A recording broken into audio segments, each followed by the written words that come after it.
Okay, episode 8 of The Bad Batch is called Retrieval. We'll talk about it.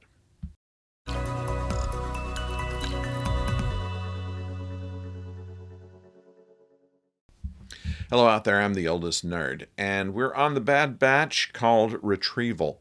Now, as you know, their mission has been for the last couple of episodes in order to fulfill a job they were doing to mine some ipsium, a rather volatile substance that is the property of someone who hired them to go retrieve it and take it back. It was a very simple mission and complicated by a number of things that happened, not the least of which was that their ship was stolen. In this episode, we find out who stole the ship. Turns out to be just a kid, someone who is trying to work his way up through a gang, essentially, led by a fellow, Mako, who is the boss. He runs a business in which he employs a number of people to work in the mines, and there are some of them that their job is just to make him money, and they are rewarded with food, generally speaking. And so it's kind of a gangster organization when it all comes down to it.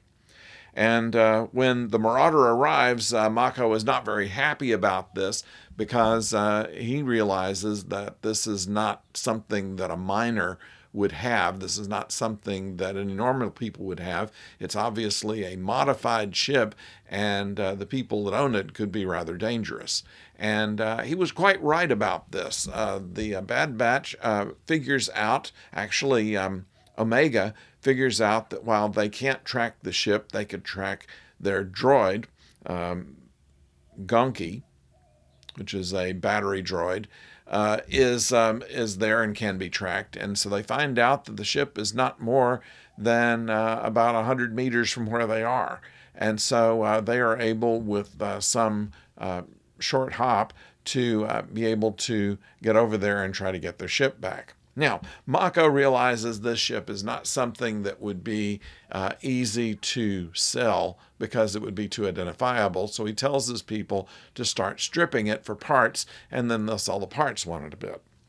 And with that going, the batch finds its way to his mine, his headquarters, and proceeds to try to reclaim their ship. And that's where the adventure happens this time, and what it takes in order to be able to make their way in and make their way out.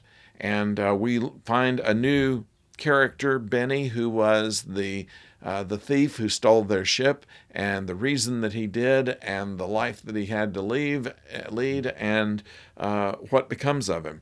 So it's an interesting story of what people call home, what people will put up with in order to make their lives a little bit better, but not wanting to take the risk of making them a whole lot better. Kind of an interesting idea. At the end of it, Omega is concerned about how many people like Mako are out there. And Tech says to her, there are many like Mako, but there are many of us. And that is something. So let me know what you think about this. Put them in the comments below. And if you have not subscribed to the channel, please do so. That's an easy thing to do. It doesn't cost you anything, doesn't have any obligation, but does help us out. So until next time, don't go far.